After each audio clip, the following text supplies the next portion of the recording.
नमस्कार दोस्तों, स्वागत है आपकी अपनी यूट्यूब चैनल राजस्थान बेरोजगार छात्र पे। जैसा कि दोस्तों आपको पता है कि 16वीं विधानसभा का जो पहला सत्र है वो 19 जनवरी 2024 से शुरू होने वाला है। इसी को लेकर विभिन्न जो विधायक हैं इन्होंने विभिन्न विषयों, चाहे वो संविदा कर्मचारी हो, महात्मा गांधी सेवा प्रेरक हो, एएनएम जीएनएम भर्ती 2023 हो, सभी को लेकर जो सवाल है वो यहाँ पर उठाए गए। ओपीएस हो, चाहे क्या कुछ है इस वीडियो में पूरी अपडेट इस वीडियो में जानेंगे। चाहे वो भर्ती हो, चाहे संविदा कर्मचारी हो, चाहे महात्मा गांधी सेवा प्रेरक हो, ओल्ड पेंशन को लेकर इस वीडियो में चर्चा करेंगे। आप देख सकते हैं जो सबसे पहला जो प्रश्न है वो एएनएम भर्ती सीफू द्वारा महिला स्वास्थ्य कार्यकर्ता भर्ती जो है उनको लेकर उठाया गया है श्री कालूराम जी द्वारा। और जो मामला है इसका जवाब जो है वो चिकित्सा मंत्री यहाँ पर देंगे। इन्होंने कहा कि राज्य सरकार द्वारा राज्य स्वास्थ्य एवं परिवार कल्याण संस्थान जयपुर द्वारा 19 मई 2023 को महिला स्वास्थ्य कार्यकर्ता की निकाली गई भर्ती कब तक करने का विचार रखती है। दूसरा प्रश्न इन्होंने पूछा है, क्या सही है कि कई महिला स्वास्थ्य कार्यकर्ताओं के दस्तावेज सत्यापन उपरांत भी उनके विभिन्न कारणों से परिणाम रोके गए हैं? यदि हाँ तो किन कारणों से, इन्होंने अवगत करवाने को लेकर बोला है। साथ ही परिणाम रोके जाने वाली सूची में शामिल योग्य महिला स्वास्थ्य कार्यकर्ताओं को कब तक नियुक्ति देने का विचार रखती है। तीन प्रश्न यहाँ पर इन्होंने उठाए हैं। और जो यहाँ पर मैं बता दूं, महिला स्वास्थ्य कार्यकर्ता भर्ती 2023 को लेकर ये सवाल इन्होंने माननीय चिकित्सा मंत्री जी से पूछे हैं। इसी प्रकार से आप देख सकते हैं अन्य जो मामला है वो संविदा कर्मचारियों का है। एनएचएम में संविदा पर कार्यरत आशा सुपरवाइजर को लेकर यहाँ पर प्रश्न पूछा है श्री कालूराम जी द्वारा, और इसका जवाब भी यहाँ पर चिकित्सा एवं स्वास्थ्य विभाग के जो मंत्री महोदय हैं उनके द्वारा दिया जाएगा। पहला प्रश्न इन्होंने पूछा है कि क्या सही है कि एनएचएम में संविदा पर कार्यरत आशा सुपरवाइजरों का पदनाम बदलकर हेल्थ सेक्टर हेल्थ सुपरवाइजर कर दिया है? यदि हाँ तो आदेशों की प्रति सदन की मेज पर रखें। दूसरा प्रश्न इन्होंने पूछा है, क्या एनएचएम में संविदा पर सेक्टर हेल्थ सुपरवाइजरों को नियमित करने के लिए 6 अक्टूबर 2023 को कॉन्ट्रेक्चुअल रूल्स 2022 के तहत सरकार द्वारा 1240 पद सृजित किए गए थे? क्या सरकार उक्त को स्थायी करने का विचार रखती है?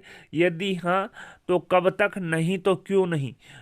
इस प्रकार से यहाँ पर दूसरा जो प्रश्न पूछा है। पहला जो प्रश्न है इन्होंने पूछा है कि क्या इनका जो आशा सुपरवाइजर है संविदा पर एनएचएम में कार्यरत हैं उनका पदनाम बदलकर हेल्थ सेक्टर हेल्थ सुपरवाइजर किया है। दूसरा इन्होंने प्रश्न पूछा है कि सेक्टर हेल्थ सुपरवाइजर को नियमित करने के लिए 6 अक्टूबर 2023 को कॉन्ट्रेक्चुअल रूल्स 22 के तहत 1240 जो नियमित पद हैं वो सृजित किए हैं, और क्या इनको स्थायी करने का विचार रखती है।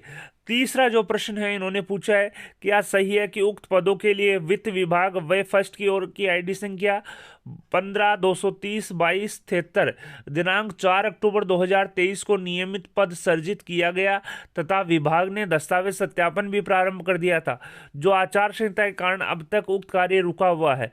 यदि हाँ तो क्यों? सरकार कब तक उक्त कार्य को पूर्ण करके नियमित करने का विचार रखती है?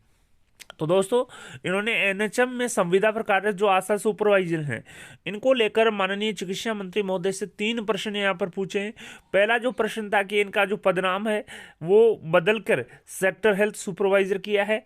साथ ही सेक्टर हेल्थ सुपरवाइजर करने के बाद में इनके 1240 जो पद हैं वो सृजित किए थे, तो कब तक इनको स्थायी कर सकती।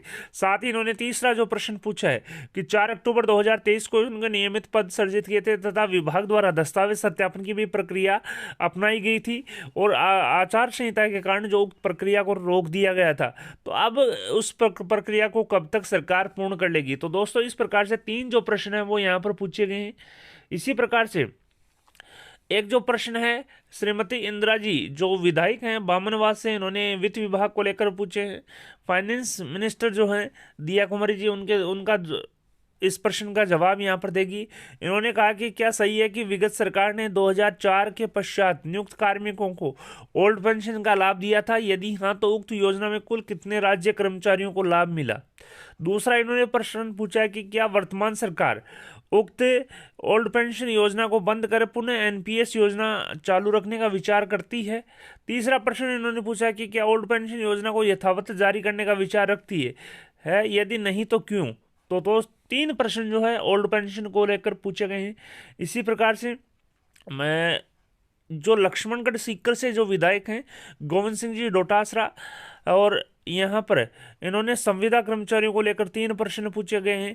पहला जो प्रश्न है इन्होंने पूछा कि विगत सरकार ने संविदा कर्मचारियों के लिए Rajasthan contractual hiring to civil post rules 2022 बनाकर संविदा कर्मियों के लिए पदों का सृजन किया गया था, यदि हाँ तो कितने कितने संविदा कर्मचारियों को इसमें सम्मिलित कर कौन कौन से पदों पर समायोजित किया, जिलेवार विवरण सदन की मेज पर रखें। तो दोस्तों पहला जो प्रश्न है वो यहाँ पर संविदा कर्मचारियों को लेकर पूछा है कि विगत सरकार द्वारा संविदा कर्मचारियों के लिए कॉन्ट्रेक्चुअल रूल्स 2022 बनाकर संविदा कार्मिकों के लिए पदों का सृजन किया था, और किन किन संविदा कर्मचारियों को कौन कौन से पदों पर समायोजित किया गया, इसकी जो सूची है जिलेवार वो यहाँ पर मांगी है। दूसरा प्रश्न इन्होंने पूछा है राज्य सरकार के राज्य के संविदा कर्मचारियों को नियमित पदों पर नियुक्ति दिए जाने हेतु विगत सरकार ने 3 वर्ष की सेवा पूर्ण कर चुके कार्मिकों को स्क्रीनिंग कमेटी के माध्यम से स्थायीकरण की प्रक्रिया प्रारंभ की गई थी, यदि हाँ तो किस किस विभाग द्वारा अब तक की गई कार्रवाई जो है, क्या कार्रवाई यहाँ पर की गई स्क्रीनिंग कमेटी द्वारा, किन किन को नियमित किया गया, इसको लेकर यहाँ पर जो दूसरा प्रश्न है वो यहाँ पर पूछा है। तीसरा जो प्रश्न है इन्होंने पूछा कि राज्य के संविदा कर्मचारियों को नियमित पदों पर नियुक्ति दिए जाने हेतु प्रक्रियाधीन है, यदि हाँ तो प्रक्रिया को कब तक पूर्ण कर संविदा कर्मचारियों को नियमित कर दिया जाएगा। तो दोस्तों माननीय विधायक गोविंद सिंह जी डोटासरा ने 3 जो प्रश्न है वो पूछे हैं कि रूल्स 2022 के तहत संविदा कर्मचारियों के लिए पदों का सृजन किया था, कौन कौन से संविदा कर्मचारियों को इसमें सम्मिलित कर समायोजित कर लिया है।